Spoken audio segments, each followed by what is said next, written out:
Lesson 6, the sixth one. I'm sick and tired of music teachers being like, intervals exist, get good. That'll be $500. No. In this series, I'm going to talk about intervals for roughly the length of a movie. I'll run intervals with you until you're sick of my voice, and I'll do it for free. And then when you finally turn off your phone to go to sleep, what's that sound? A tapping at your window? Guess who it is? It's me, saying, "Psst, do you want to go practice some more intervals?" The major six. If you've completed the first 5 lessons and you're not a horrible cheater, then this is it. We have arrived. This is the moment we finish all the diatonic intervals. We've talked about firsts, seconds, thirds, fourths, fifths, Not you. sevenths, eighths, and now we finally finish out with the sixths. Remember, I've been introducing intervals not in numerical order, but according to difficulty. In all my years of teaching ear training, I found that people have a lot of trouble identifying the major six. The good news is that hearing it is a lot easier than pronouncing it. S, I, x, th, s, sixths. Why is it hard to hear? My guess would be that it's kind of difficult to pin it down and give it a thing.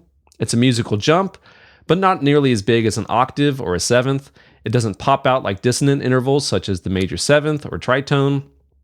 It's consonant like the major third, but not used as frequently in melodies. It doesn't have a strong gravity to move in any particular direction, so I've seen students confuse it with the more hollow-sounding fifth. Here's what it sounds like.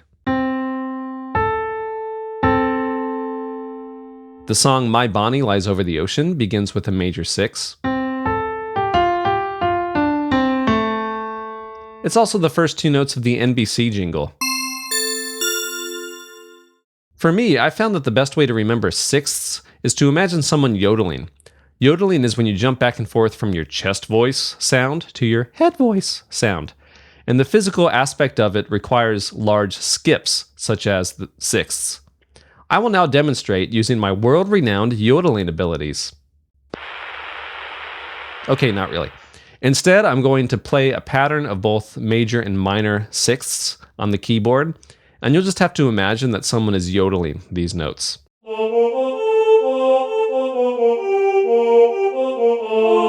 I'd also recommend that you look up Hocus Pocus by the band Focus. The yodeling part is all sixths. I'll put a link to a great transcription by George Collier in the description. Interval review. At this point, you need to get super comfortable with sticking these intervals into categories. In the perfect category, we have the perfect fourth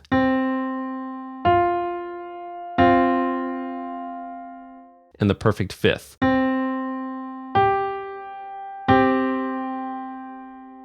And the most perfect of all would be the octave.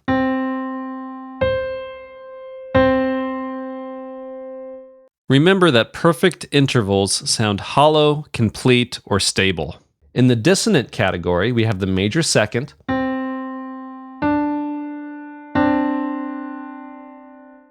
and the major seventh.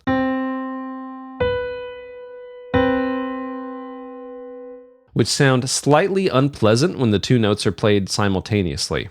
In the consonant category, we have the major third and the major sixth, which both have a bright, pleasing quality.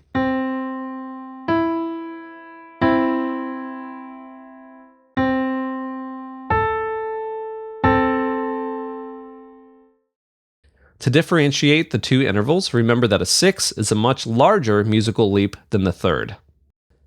In the not an interval, but we're including it because why not, YOLO category, we have the first.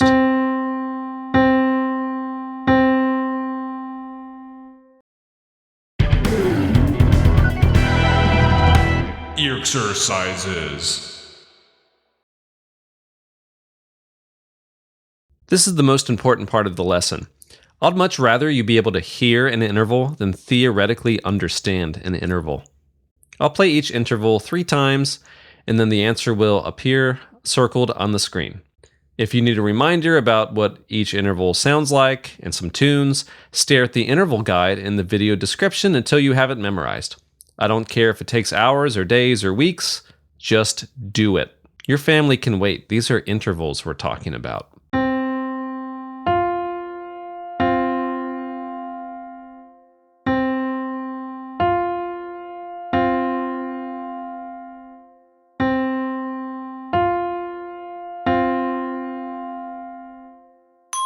Perfect fourth.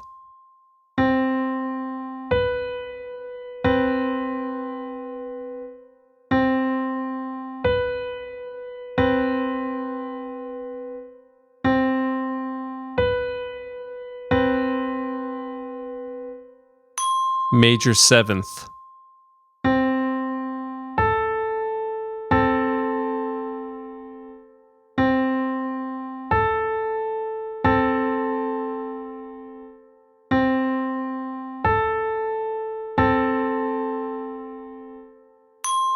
Major six.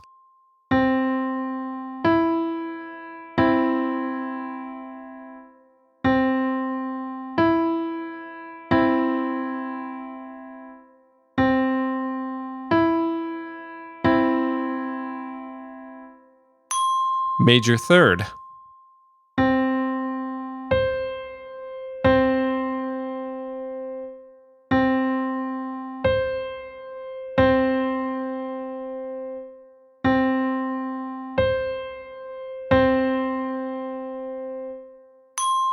Octave.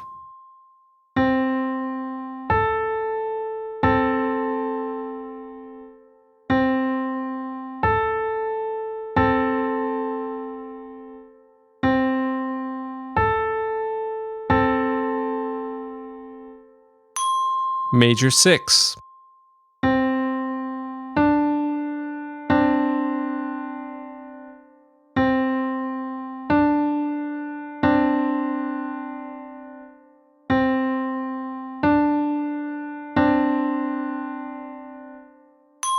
Major second.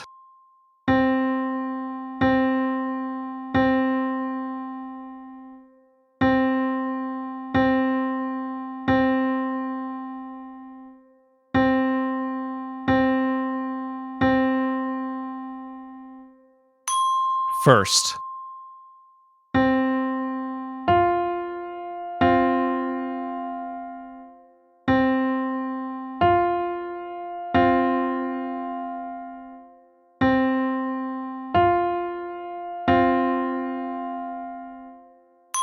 Perfect fourth.